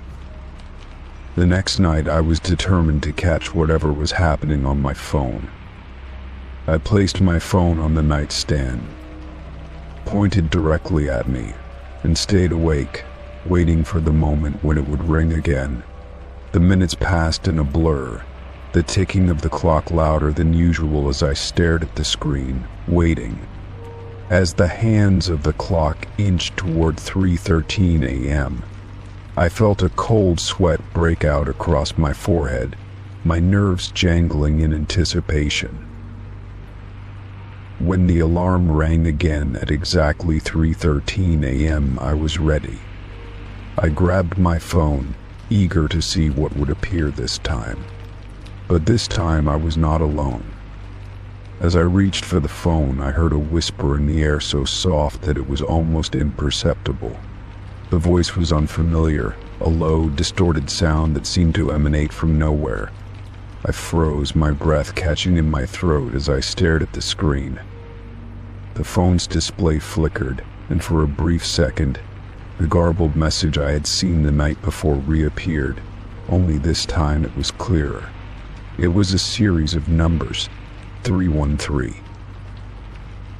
I couldn't make sense of it. Why these numbers? Why 3:13 a.m.? The voice seemed to grow louder, and I swore I could feel the temperature in the room drop. My mind raced with possibilities. Could it be a prank? A glitch in the phone system? Or was something else happening, something beyond my understanding? The fear that had been creeping up inside me reached its peak, and I felt the overwhelming urge to get rid of the phone, to shut it down completely. I quickly turned off the phone and unplugged it, hoping that would stop the alarms and the strange occurrences. But as I placed it on my desk, I couldn't shake the feeling that something had changed. The air in the room felt heavy, as though the walls were closing in around me. I tried to go back to sleep, but the sensation of being watched lingered, and sleep was elusive. The next few days were no better. The alarm rang at 3:13 a.m., every night, as precise as ever. The strange message continued to appear, always at the same time, and always accompanied by that eerie whisper. I began to feel as though I was losing control of my own reality. It was as though my phone had become a portal to something otherworldly, something that was trying to communicate with me, and I had no idea what it wanted. I tried everything to stop it, resetting the phone, reinstalling the operating system, even taking it to a technician, but nothing worked. The alarm continued to ring at 3:13 a.m., and the strange, cryptic message persisted. I began to wonder if I was the one being targeted, or if there was something about that time, something about 313 that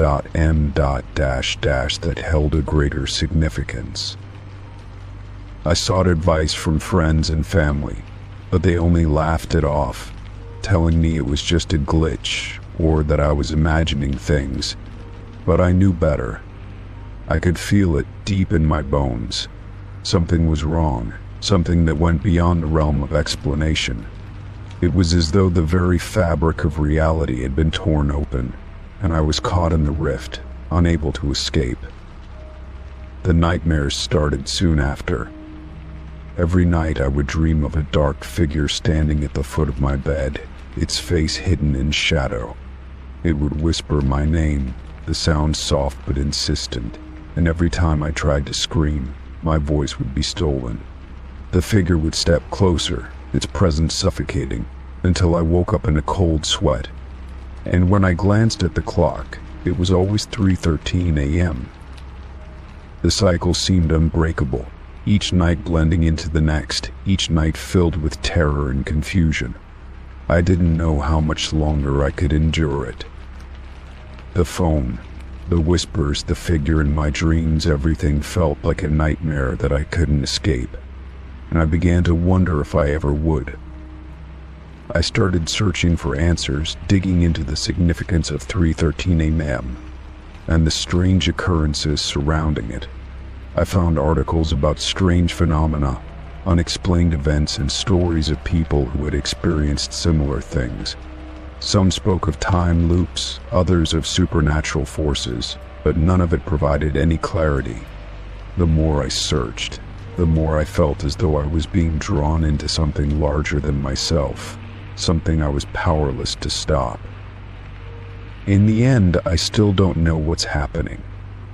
The alarm rings at 3:13 a.m. every night, and I still hear the whispers. My phone remains a constant source of unease, and I no longer know where reality ends and something else begins. I feel as though I am trapped in a never-ending cycle, and every night I wait for the next 3:13 a.m. to come, and with it, whatever it is that's trying to reach me. Story 12. I had recently decided to purchase a used laptop. It was from a local seller who advertised it as being in great condition, with all the original accessories and no issues. I was eager to get my hands on it, as I needed a second device for work and personal use. The price was reasonable, and the seller seemed trustworthy enough. I picked it up, paid the agreed amount, and drove home, excited to start setting it up and getting it ready for use. As soon as I arrived home, I plugged in the laptop and powered it on. It booted up quickly, and everything seemed normal at first. The screen displayed the usual prompts to configure settings like language and Wi-Fi, and I began the process of setting up the laptop. As I proceeded, the device seemed to be in working order, and I felt relief that I had made a good purchase. However, my excitement soon turned to confusion when I saw something strange in the files folder. As I navigated through the folders to organize everything, I came across a folder labeled Pictures. Curious, I clicked on it, assuming it might be some old photos from the previous owner. But what I saw next made my heart stop. The folder contained hundreds of photos, and they were all pictures of strangers sleeping. The photos were taken in various places, some in beds, others on couches, and some in public spaces like parks and cafes. Each image was a close-up of someone in a deep sleep, completely unaware they were being photographed. I clicked through a few more images, and the unease grew. There were clear patterns in the photos, different people, different locations, but all sleeping, many of them in seemingly private moments. It was chilling to think about how the photos had been taken. How did these strangers not notice? Why would anyone take such intimate and invasive pictures without consent? My mind raced as I tried to make sense of what was happening. I immediately felt violated. The laptop, which I had thought would be a simple, functional device for my work, had turned into a portal to something deeply unsettling. These photos weren't just random, they were collected, organized, and stored on a machine that now felt tainted. I felt like I had stumbled into a dark, hidden corner of someone else's life, a place where privacy had been grossly disrespected. I quickly closed the folder, but the images were burned into my mind. Who were these people? Why was this on the laptop I had just purchased? I took a moment to calm down, realizing that I needed to handle the situation carefully. I knew I had to report this, but to whom? The seller, a local authority. The idea of going back to the seller was intimidating. What if they had been the one to take the photos, or worse, what if they had sold the laptop knowing it had these images? I wasn't sure what to do next, but I knew that ignoring it would only make the situation worse. So I decided to take action and contact the seller. Before I could send a message, I felt the need to do more research into the laptop's history. I performed a quick search on the model number, hoping it would give me some answers. I quickly found that the laptop had been a popular choice for students, many of whom had purchased refurbished models. This made me wonder, could it have been a used laptop from a previous owner who had used it for something illegal? Could it have been passed through several hands, with the images somehow remaining on the device? With a heavy heart, I started to look through the laptop's settings and discovered something even more disturbing. The laptop's history of recently opened files included several instances where photos from that folder had been viewed. Whoever owned this laptop before me had spent quite a bit of time looking at those images. It was as if they had deliberately curated a collection, rather than just stumbled across it by accident. This made the situation even worse. I wasn't just dealing with an unknowing transaction, I was involved in something far more disturbing. I called a close friend to explain what had happened, and their reaction mirrored mine, shock and disbelief. We discussed what I should do, weighing my options carefully. One part of me wanted to immediately erase the entire hard drive and forget about it. The other part of me felt it was important to report what I had discovered, so that others wouldn't find themselves in the same